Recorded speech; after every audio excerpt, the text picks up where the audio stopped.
అక్షయ్ గురించి ఇంకా తెలియలేదు. ఇంతలోనే మా అత్తయ్యను పోలీసులు అరెస్ట్ చేశారు అని తెలిసింది.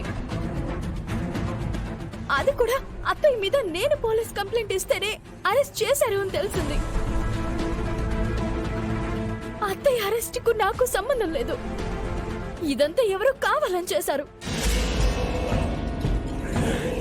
నువ్వు లక్కీగా కనిపించావు. నాతో పాటు స్టేషన్ కి రా, అత్తయ్యని విడిపిద్దాం. అలా చేసింది నేనే అవని.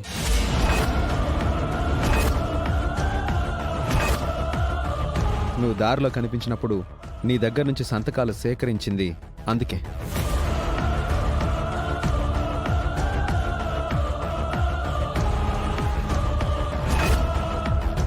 నా కూతురు కనిపించకుండా పోవడానికి గల కారణం నా అత్తయ్యేనని నువ్వు కంప్లైంట్ ఇచ్చినట్టు అందులో మ్యాటర్ రాసి వేదవతిని అరెస్ట్ చేయించాను. ఎందుకు అలా చేశావు సత్య? అందులో తప్పే ఉంది?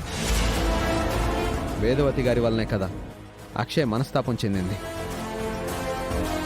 నీ కూతురు కనిపించకుండా పోవడానికి కారణమైన ఆవిడ్ని ఎందుకు వదిలేయాలి? నిన్ను బయటికి గెంటారు, అది సరిపోదన్నట్టు చిన్నపిల్ల మీద తమ ప్రతాపం చూపిస్తున్నారు. కుటుంబం అంతా ఏకమై ఇష్టం వచ్చినట్టు చేస్తున్నారు. వాళ్ళకి బుద్ధి రావాలి. నీ తరపున పోరాడడానికి ఎవరూ లేరనుకుంటున్నారా? నీ వెనుక నేనున్నాను. నీకు నీ బిడ్డకి సపోర్ట్గా నేనుంటాను. మీ గురించి ఎంత పోరాటమైనా చేస్తాను, ఎంత దూరమైనా వెళ్తాను. వదిలిపెట్టే సమస్య లేదావని. అందరినీ కోర్టుకు లాగుతాను చూడు. నా ఫ్రెండ్ కళ్ళల్లో కన్నీళ్లను నేను చూడలేను.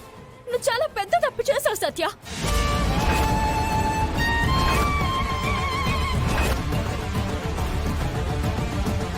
తొందరపడ్డావు.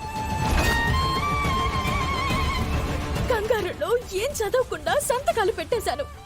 నీ మీద నమ్మకంతో పెట్టేశాను. నువ్వు నన్ను అడగాల్సింది. అడిగితే నువ్వు ఒప్పుకో. పైగా సాఫ్ట్ కార్నర్ చూపిస్తావు. అందుకే అడగలేదు. అఫ్ కోర్స్ సత్య, నా అభిప్రాయాలు, నా నిర్ణయాలు నాకుంటాయి. వాటిని గౌరవించాలి నువ్వు.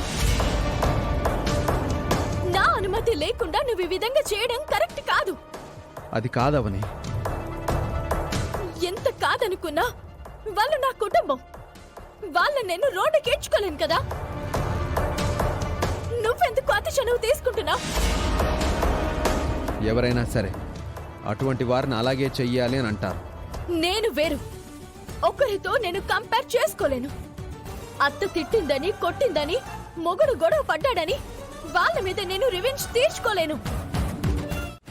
కూతురు కనిపించకపోతే ఎవరిని విడిచిపెట్టను అంటూ అవని మన ముందు శపథం చేసి వెళ్ళింది. అందుకే ముందు అత్తయ్యని అరెస్ట్ చేయించింది. ఇంకా నయం, నువ్వు తప్పించుకున్నావు. కంప్లైంట్లో నీ పేరు కూడా రాసుంటుందేమోనని అనుకున్నాను. నిహారిక పేరు ఎందుకు రాస్తుంది? స్కూల్ దగ్గర అక్షయ్ను నిహారిక కూడా తిట్టింది కదా, అందుకు. మొత్తానికి ఏదో విధంగా నేను మా ఆవిడ కూడా లోపలికి వెళ్ళిపోతే బాగుంటుందని నువ్వు కోరుకుంటున్నట్టున్నావు. మనసులో మాట బయటికి చెప్పేస్తారా ఏంటి? అక్క, ఏంట్రా? నువ్వు ఇంకో పెళ్లి చేసుకోవడానికి రెడీగా ఉండు. నేను బావని చంపేస్తాను. ఏంట్రా మాటలు? మెంటల్ ఎక్కిస్తున్నాడక్క నాకు.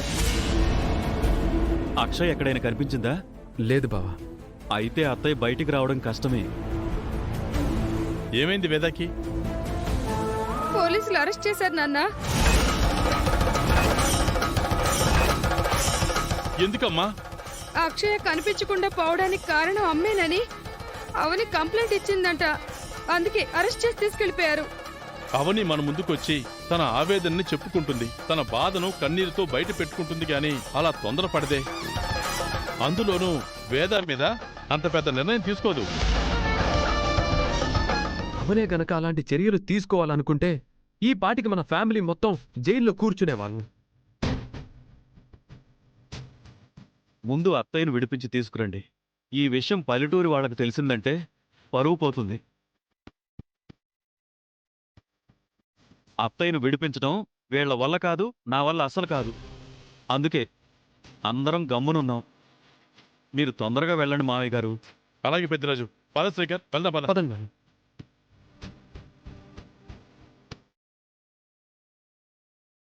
అక్క, అర్జెంట్గా కాఫీ తీసుకురావే, తల పగిలిపోతుంది. పాపం అమ్మ గురించి ఆలోచించి ఆలోచించి కొడుకు తల పగిలిపోతుంది. స్ట్రాంగ్ కాఫీ తీసుకురా మీ తమ్ముడికి. బావా నిన్ను. ఆ, మనసులోని మాటలు పెదవుల వరకు వచ్చినట్టున్నాయి. ఆపుకోవడం ఎందుకు చెప్పమ్మా. సాక్షాత్తు ఆ అమ్మోరు తల్లే మీ రూపంలో దివి నుంచి భూమికి దిగివచ్చి నా చెయ్యి పట్టుకొని నడిపించుకొని తీసుకుని వెళ్తుంది అనిపిస్తుంది. ఎందుకు నవ్వుతున్నావు? నేను చెప్పింది అబద్ధం కాదు, నిజం. అబద్ధమని నేను అన్నానా? నువ్వు అదృష్టవంతురాలివి భవానీ. ఎందుకు? అమ్మవారు నీతో నా రూపాన్ని మార్పించగలిగింది అంటే నీ దగ్గర ఎంతో శక్తి ఉన్నట్టే కదా. నాకు నీ అంత శక్తి రావాలంటే నేనేం చేయాలి భవానీ? నా అంత శక్తి కావాలా? అవును. అయితే నీ పూజలు, నీ దీక్షలు మరింత కఠినం చెయ్యి. అమ్మవారు నిన్ను ఆశీర్వదిస్తుంది. అవునా? అయితే నువ్వు చెప్పినట్టే చేస్తాను. అమ్మవారికి 10 చేతులుండడం, ఒక్కో చేతిలో ఒక్కో ఆయుధం ఉండడం, సింహాన్ని వాహనంగా మార్చుకోవడం ఎంత విచిత్రం కదా. అవునమ్మా.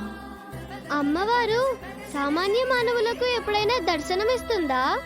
అమ్మవారి అంశతో పుట్టిన నీలాంటి వారికి ఖచ్చితంగా దర్శనమిస్తుంది. అవునా? అమ్మవారిని నేను ఎప్పుడు చూస్తానో, ఏ విధంగా చూస్తానో ఏంటో. అప్పుడప్పుడు కలలో కనిపిస్తూ ఉంటుంది. నిజంగా ఎప్పుడు కనిపిస్తుందో.